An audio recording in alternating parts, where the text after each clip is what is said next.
It's past midnight. Your phone is face up on the bed. You've read the last message they sent you maybe 40 times now. You're studying the punctuation. You're measuring the gap between their words and yours. You're replaying every sentence from the last conversation, looking for the one you shouldn't have said. You've built a small courtroom inside your head, and you are the defendant in every version of the trial that keeps replaying. And somewhere in that loop, you've already decided what the silence means. They lost interest. You came on too strong. You weren't enough. You were too much. You said the wrong thing on Tuesday. You waited too long to reply on Wednesday. By now, after 48 hours of decoding, you've constructed an entire story about why they went quiet, and every detail of that story points back at you. I need to tell you something before you go any further down that hallway. Almost every interpretation you've built in the last 2 days is wrong. Not slightly wrong, fundamentally wrong. You've been trying to solve the puzzle with the wrong pieces because you've been assuming the silence is a message. It isn't. That assumption is the single reason you can't sleep tonight. Silence is not something they sent to you. Silence is something that happened inside them. It isn't a line of communication, it's the collapse of one. It isn't authored, it's automatic. What you are interpreting as a verdict on your worth is actually a system failure happening in someone else's nervous system, and you have been standing in the wrong room trying to read signals that were never pointed at you in the first place. By the end of the next few minutes, you are going to understand the exact mechanism behind why people go silent. You will see the real driver underneath it. You will recognize the pattern the moment it appears. And the loop that has been running in your head for 2 days, the one keeping you awake right now, is going to stop running. That's a promise I can keep. Look at what your brain has been doing for the last 48 hours. It has taken one simple fact, no reply, and converted it into a confession. Somewhere in that silence, your mind decided they lost interest, or it decided they're punishing you, maybe both on rotation. And it feels so accurate that you haven't even questioned it. There's a reason for that. The same neural circuitry that processes physical pain also processes social rejection. When someone stops responding, your brain does not register neutral information. It registers the same signal it would register if they had looked you in the eye and told you they were done. The absence of a reply lights up the rejection center just as powerfully as an active rejection would. That is why silence feels louder than words. That is why you cannot just shrug it off. Your nervous system is reading blank space as a verdict. And because the pain is so sharp, your brain rushes to explain it. Pain without a cause is intolerable, so the mind invents one. It reaches for the two most available scripts it has. They lost interest. They're punishing me. These feel like conclusions, but they're not conclusions. They're painkillers. Your brain hands them to you because any explanation feels better than sitting in uncertainty. But here is where the entire interpretation falls apart. Both of those scripts assume the same thing underneath. They assume the silence is a communication. They assume the other person picked up an invisible pen and wrote something with their absence. You're treating the silence like a sentence with a hidden meaning, when in reality silence is what happens when sentences stop being possible at all. Silence is not a message. Silence is the collapse of the capacity to send one. It is not authored, it is not aimed, it is not constructed. It is what happens when the machinery of communication inside the other person has shorted out. You have spent 2 days trying to decode a message that was never written. No wonder you cannot find the meaning. There isn't one buried in there for you to find. So if the silence isn't a message, if it isn't a punishment, if it isn't a verdict on your worth, then what is it actually? What is happening inside someone at the exact moment they go quiet on you? Here is what is actually happening inside them. The conversation you were having, the interaction, the relationship, whatever it was, reached a level of emotional intensity that their internal regulation system could not handle. Something in the exchange spiked their nervous system past its capacity. Maybe it was closeness. Maybe it was conflict. Maybe it was a feeling they could not name. The specific trigger almost doesn't matter. What matters is that their internal thermostat broke, and the pressure climbed higher than they knew how to manage. When that happens, the body has a default solution. Cut the input. Mute the channel. Yea, if the interaction is the source of the overload, then ending the interaction is the fastest way back to baseline. That is what silence is. It is not a strategy. It is not a decision. It is a shutdown. They are not plotting against you. They are trying to stop drowning, and you happen to be standing at the edge of the water. Once you understand that, 4 things start to happen underneath that shutdown, all at the same time, whether anyone planned them or not. The first is that your brain gets hijacked by uncertainty. Neuroscience is clear on this. The human mind tolerates bad news far better than it tolerates no news. A definite rejection, as painful as it is, lets you close the file and move on. Silence keeps the file open. So your attention loops on the silent person roughly 10 times harder than it would loop on someone who simply replied. You are not weak for obsessing. You are responding exactly the way a brain is wired to respond when certainty gets stolen. The second thing is that their perceived value goes up. Not because they earned it. Not because they did anything impressive. Scarcity itself inflates value. The moment they became unreachable, your mind quietly upgraded their importance. This is why people who have gone silent often feel larger in your head than they ever did when they were actually present and responding to you. The third thing is that their social position stays protected. When someone disappears, they never look needy. They never look like they are chasing. They never look weak. Silence keeps them in the high-status seat by default, regardless of what's actually happening inside them. You could be the one who is calmer, kinder, more self-aware, and the silence still makes them look like the one in control. And the fourth thing is the most important one to understand. Intermittent reinforcement. When replies are consistent, the brain relaxes. When replies are unpredictable, appearing and disappearing without pattern, the brain locks on. It is the exact mechanism that makes slot machines addictive. You're not obsessing over them. You're obsessing over the unpredictability of them. Now here's the part most people get wrong. None of this was planned. The silent person is not a strategist. They did not sit down and calculate how to maximize their scarcity and hijack your attention. They are not playing chess. They are drowning. The effects are real, but the intent is almost never there. You have been treating this like a game someone is winning against you, when in reality nobody is at the controls. I want you to sit with one sentence before anything else. Continuing the conversation felt more dangerous to them than losing you. Read that again. Let it actually land. The person whose silence has been running your mind for 2 days did not weigh you against someone better and pick the better option. They weighed you against their own discomfort and could not carry it. Staying in contact with you was more than their system could hold. So they dropped the contact, not because you were too little, but because the interaction had become too much for them to metabolize. That one sentence reorganizes everything. Because up until now, you have been asking the wrong question. You have been asking what you did wrong, what you could have said differently, what signal you missed. But those questions only make sense if their silence was a response to your value. It wasn't. It was a response to their own capacity, and their capacity has almost nothing to do with you. Now I want you to notice something else. The pain you are feeling right now is not actually proportional to what happened. Someone stopped replying. On paper, that is a small event, but inside you, it feels catastrophic. Why? Because somewhere along the way, your sense of your own worth got quietly attached to their next message. You handed them a piece of how you feel about yourself, and now every hour without a reply feels like that piece is being withheld. And the intensity of your pain is not a measurement of how much they meant to you. It is a measurement of how much of your self-worth you outsourced to them. And here's the part that stings, but you need to hear it. While you have been awake at night, decoding their punctuation, replaying the last conversation, running their name through every corner of your mind, they are most likely not thinking about you at all. They are managing themselves. They are numbed out. They are distracted. They are scrolling, sleeping, working, avoiding. The mental real estate they occupy inside your head right now is enormous. The mental real estate you occupy inside theirs is almost nothing. Every hour you spend decoding their silence is an hour of free rent you're handing to someone who hasn't even walked into the building. So the question has to change. Stop asking, what did I do? That question assumes you are the reason. Start asking what is broken inside them that made communication feel unsafe. Because the moment you shift the frame from your worth to their wiring, something loosens in your chest. You are not the defendant anymore. You were never on trial. You were just standing too close to someone whose system could not hold the weight of being known. Now here is something that has probably confused you for years, maybe your whole life. You have watched the same silent behavior produce completely opposite outcomes, and you could never figure out why. One time, someone went quiet, and it pulled a person closer. They chased harder, begged for attention, rearranged their life trying to win the silent person back. Another time, someone went quiet, and the other person simply walked away. Minded clean, like a door closing. Same behavior, opposite results. It has never made sense. Let me make it make sense now. Picture two recipients sitting across from the exact same silent person. The silent person's internal state is identical in both cases. Same shutdown, same overwhelm, same absence of communication. Nothing about them changes. The only thing that changes is who is on the other end of the silence. The first recipient has an anxious attachment pattern. When the replies stop, their nervous system lights up. Uncertainty floods in, and uncertainty hits the brain harder than any clear answer ever could. Their attention locks on. Then scarcity kicks in and inflates the silent person's value in their mind. Then intermittent reinforcement takes over, the same mechanism that makes slot machines addictive, and they cannot look away. Every hour without a reply increases the pull. To them, the silence is not a closed door. It is a slot machine that might pay out on the next pull. So they chase. They send the follow-up. They rehearse what they will say. They become obsessed. From the outside, it looks like love, but mechanically, it is a dopamine loop firing on unpredictability.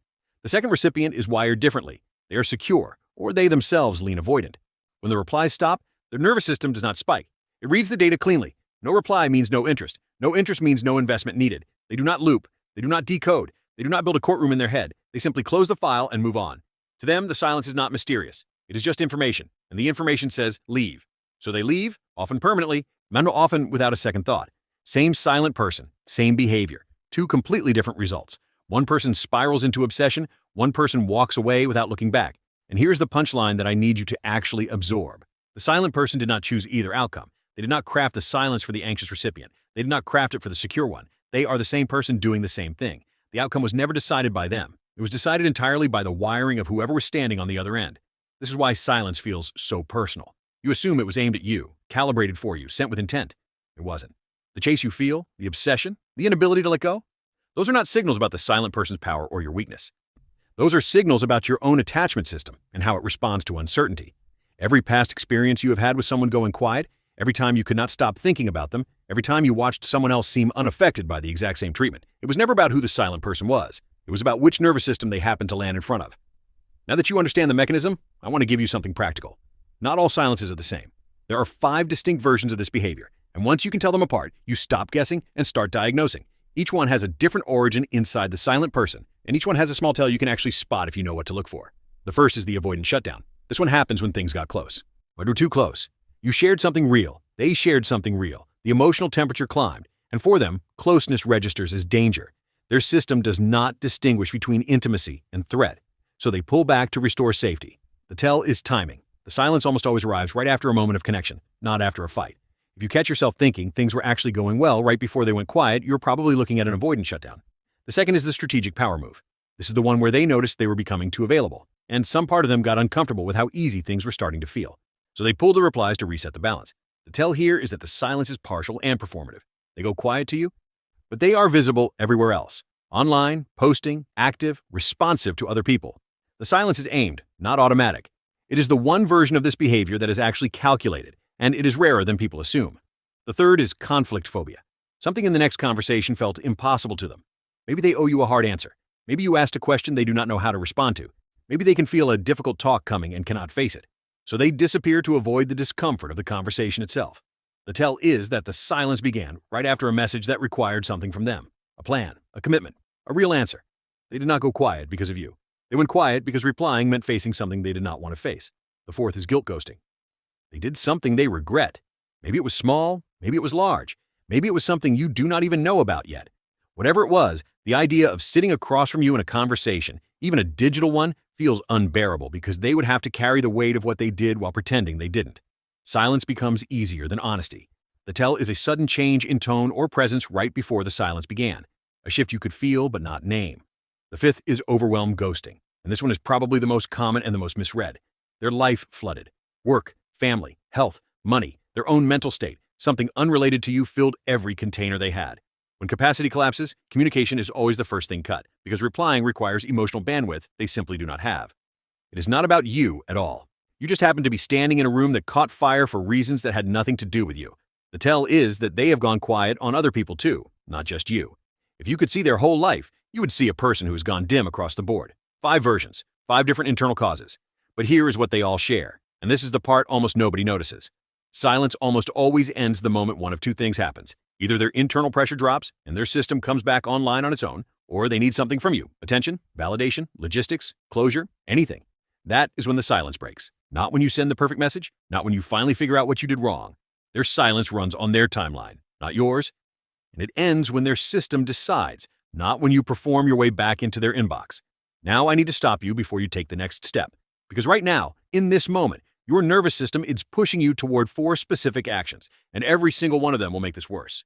Not slightly worse, categorically worse. I want to name them so you can catch yourself in real time. The first is the one you are already doing. You are assuming the silence is a coded message about your value. You are taking the absence of words and translating it into a verdict about who you are. The problem with this is not just that it hurts tonight. The problem is that once you build that translation, it rewires how you show up in every interaction that comes after. You start entering conversations slightly smaller than you were before. You start over-explaining.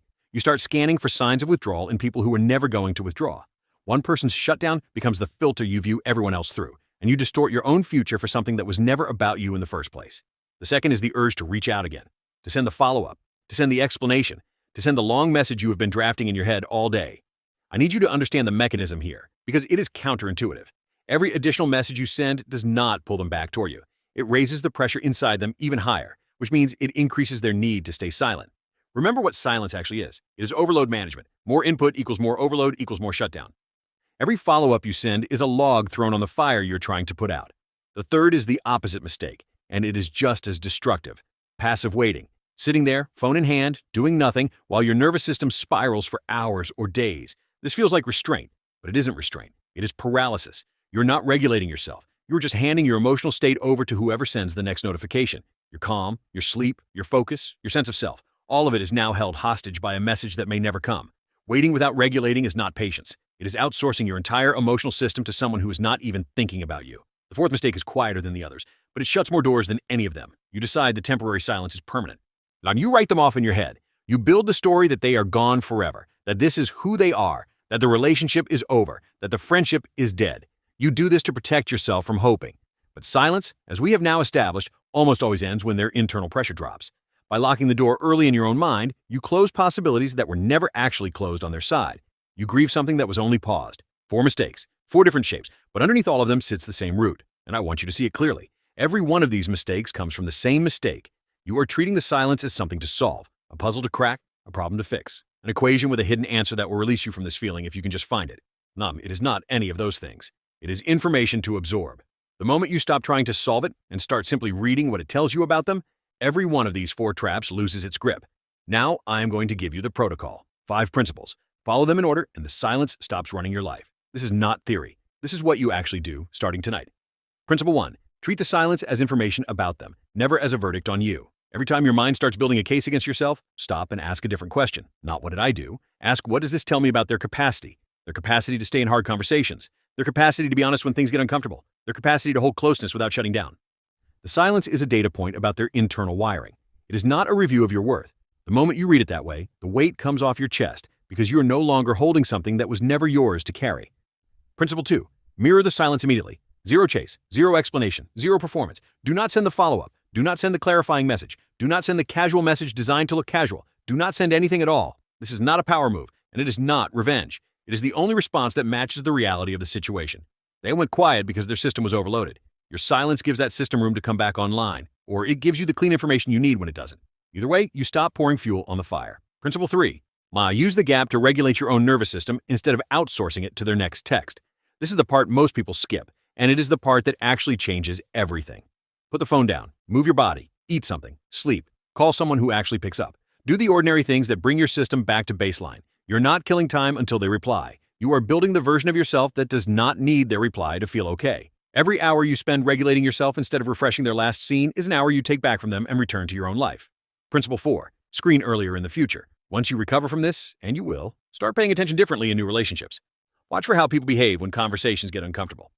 Do they stay in the room when things get hard, or do they vanish? Do they tell you when something is bothering them, or do they go quiet for days? Do they answer real questions with real answers, or do they deflect? You are not looking for perfect people. You're looking for people whose system does not collapse the moment intimacy or conflict shows up. That one filter, applied early, saves you from most of the silences you will ever face. Principle 5. Set the rule and do not break it. One unreturned attempt equals a permanent reframe of their availability. Not their value as a human, not your feelings about them, their availability. You sent one genuine message. They did not respond. That is all the information you need. From that point forward, they are filed as someone who does not reliably show up, and you do not chase twice. You do not send the second message hoping this time it lands. You do not give them the benefit of the doubt past the first attempt. This one rule, held quietly and consistently, will change more about your relationships than any other thing in this entire video. And here's the shift underneath all 5 principles. Up until now, you have been the person who decodes silence. You read punctuation, you time replies, you assign meaning to gaps, you spend your nights trying to understand what someone else's absence means about you. The work in front of you now is to become the person whose silence other people have to decode. Not because you are playing a game, but because your sense of self no longer lives inside anyone else's inbox. Your presence is something you choose to give. Your absence is not a punishment or a strategy. It is simply what happens when someone has not earned the access. Before you do anything tonight, do this one thing. Sit with the discomfort for 24 hours. Do not send the message, do not make the decision, do not write them off, and do not win them back. Just sit. Let your system settle. Let the loop in your head run itself tired. Tomorrow, you will see the entire situation differently, and the action you take then, whatever it is, will come from clarity instead of panic. That is where the real freedom is, not in their next reply, in your ability to live a full day without needing one.